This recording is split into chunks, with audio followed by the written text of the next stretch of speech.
नमस्कार दोस्तों, आज की ताजा खबर। जेलेंस्की की नाराजगी पर उल्टा बिगड़ गए ट्रंप, इसी महीने पुतिन से करेंगे मुलाकात। तो वहीं दूसरी तरफ अडानी केस में भारत से मदद मांग रहा अमेरिका। जहां एक तरफ ये सब कुछ चल रहा है तो वहीं दूसरी तरफ DOGE पर ये क्या बोल गए डोनाल्ड ट्रंप। जानेंगे क्या है मामला। जियोपॉलिटिक्स में बहुत कुछ चल रहा है, जानने को मिलेगा बहुत कुछ। आइए जानते हैं इन खबरों को विस्तार से।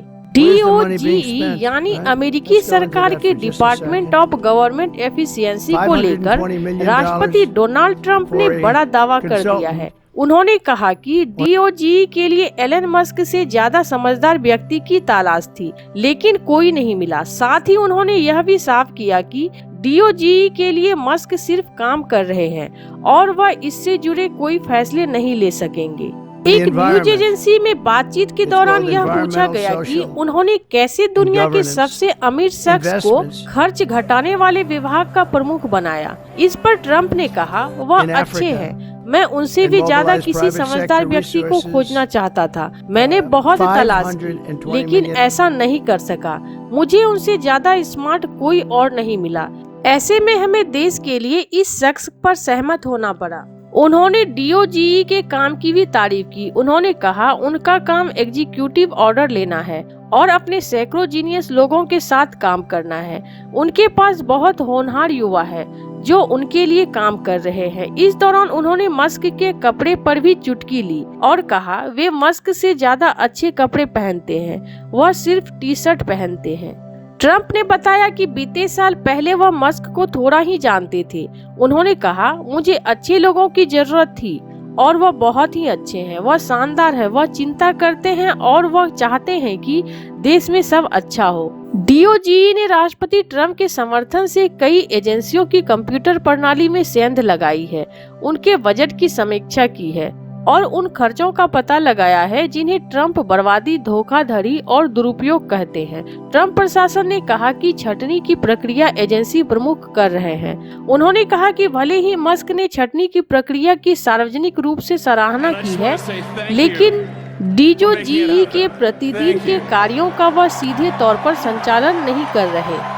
दरअसल 14 राज्यों में मुकदमा दायर किया था। इन राज्यों ने संवेदनशील सरकारी डेटा तक पहुंच के DOGE के अधिकारी को चुनौती दी थी। एक संघीय न्यायाधीश के लिए सरकारी डेटा प्रणाली तक पहुंच प्राप्त करने या श्रमिकों की छटनी प्रक्रिया में भाग लेने से मस्क और DOGE को तुरंत रोकने से इनकार कर दिया है। तो वहीं दूसरी तरफ भारतीय कारोबारी गौतम अडानी समेत अन्य लोगों के खिलाफ अमेरिका में जारी कार्रवाई तेज हो गई है। खबर यह है कि अब अमेरिका के SEC यानी सिक्योरिटी एंड एक्सचेंज कमीशन की तरफ से भारत से मदद मांगी गई है। SEC चाहता है कि भारत इस मामले में जांच में सहयोग करे।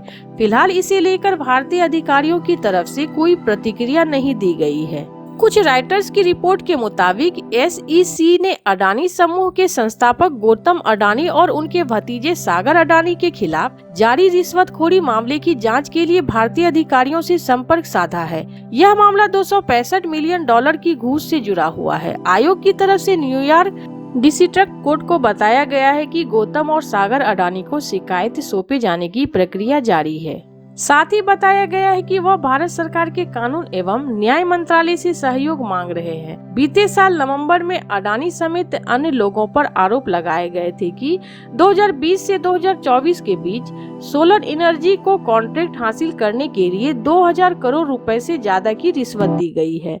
अभियोग पत्र में कहा गया था कि अडानी ने अमेरिकी निवेशक को गुमराह किया था। इधर अडानी समूह के तरफ से इन तमाम आरोपों से इनकार कर दिया गया था। बीते साल दिसंबर में ही भारतीय विदेश मंत्रालय ने साफ कर दिया था कि अमेरिका में अडानी से जुड़े कानूनी मामलों में भारत सरकार की कोई भूमिका नहीं है।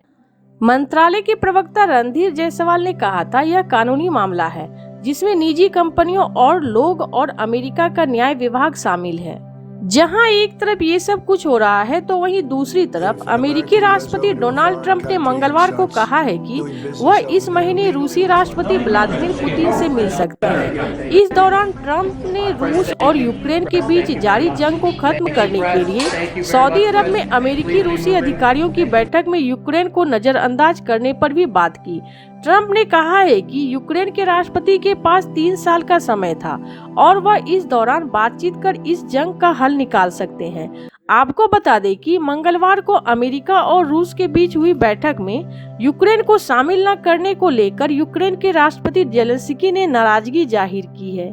फ्लोरिडा के वाम बीच में अपने मारे लागो क्लब में एक प्रेस कॉन्फ्रेंस में ट्रंप ने कहा है कि उन्हें इसी महीने के अंत तक पुतिन से मुलाकात की उम्मीद है। इससे पहले रियाद में अमेरिकी रूसी वार्ता के बारे में मीडिया को जानकारी देते हुए विदेश मंत्री मार्को रूबियो ने कहा था कि दोनों पक्षों ने यूक्रेन पर चर्चा करने के लिए ट्रंप और पुतिन के बीच बैठक के लिए फिलहाल कोई तारीख तय नहीं की है। ट्रंप ने इस बातचीत में यूक्रेन को बाहर रखे जाने पर जेलेंस्की की चिंताओं को दरकिनार करते हुए कहा कि यूक्रेन इस जंग को टालने के लिए 3 साल पहले ही रूस के साथ समझौता कर सकता था।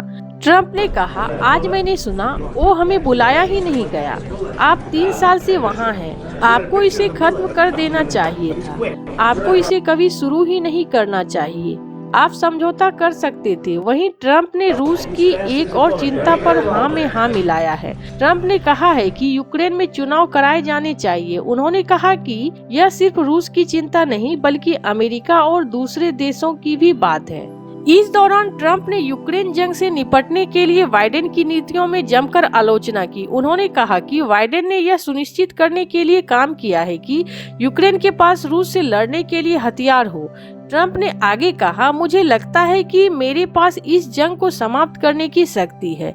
वहीं यूरोप पर बात करते हुए ट्रंप ने कहा कि अगर यूरोप के देश यूक्रेन में शांति दूत भेजना चाहते हैं तो वे इसका विरोध नहीं करेंगे।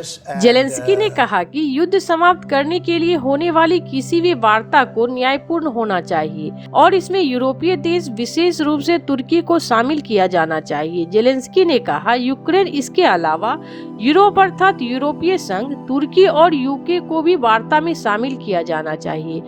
इन देशों को अमेरिका के साथ मिलकर हमारी दुनिया के भविष्य और सुरक्षा गारंटी के बारे में वार्ताओं और जरूरी निर्णयों में शामिल किया जाना चाहिए। इस बैठक का उद्देश्य ट्रंप और रूसी राष्ट्रपति व्लादिमीर पुतिन के बीच बैठक का मार्ग प्रशस्त करना भी था। वार्ता समाप्त होने के बाद पुतिन के विदेश मामलों के सलाहकार यूरी उसाकोव ने रूस के चैनल 1 में बताया है कि उस शिखर सम्मेलन के लिए अब तक कोई तारीख तय नहीं की गई है, लेकिन इसके अगले सप्ताह होने की संभावना नहीं है। क्रेमलिन के प्रवक्ता दिमित्री पेस्कोव ने जब पूछा गया कि सहयोगी देशों की चिंता है कि उन्हें दरकिनार किया जा रहा है, तो उन्होंने समाचार के संवाददाताओं को बताया कि वार्ता मुख्य रूप से अमेरिका रूस संबंधों की संपूर्ण श्रृंखला को बहाल करने, साथ ही यूक्रेनी समझौतों पर संभावित वार्ता की तैयारी करने और दोनों राष्ट्रपतियों की बैठक आयोजित करने पर केंद्रित होगी। अमेरिकी विदेश विभाग की प्रवक्ता टेमी ब्रूस ने कहा है कि बैठक का उद्देश्य यह निर्धारित करना है कि रूस शांति के लिए कितना गंभीर है और क्या विस्तृत वार्ता शुरू की जा सकती है। इस बैठक के जरिए दोनों देशों के बीच संबंधों को बेहतर बनाने पर ध्यान केंद्रित किए जाने की उम्मीद थी, जो पिछले कुछ दशकों में बेहद खराब हो चुके थे। रूबियो के बैठक के बाद एसोसिएटेड प्रेस को दिए गए साक्षात्कार में कहा गया है कि दोनों पक्ष वाशिंगटन और मॉस्को में अपने अपने दूतावासों में कर्मचारियों की बहाली करने पर सहमत हुए हैं, ताकि यूक्रेन शांति वार्ता, द्विपक्षीय संबंधों और व्यापक रूप से सहयोग का समर्थन करने के लिए मिशन बनाए जा सके। ऐसे आपको क्या लगता है इन सब मामलों में? आपकी क्या राय है? कमेंट कर जरूर बताएं। जल्द मिलते हैं अगले वीडियो में नई खबर के साथ।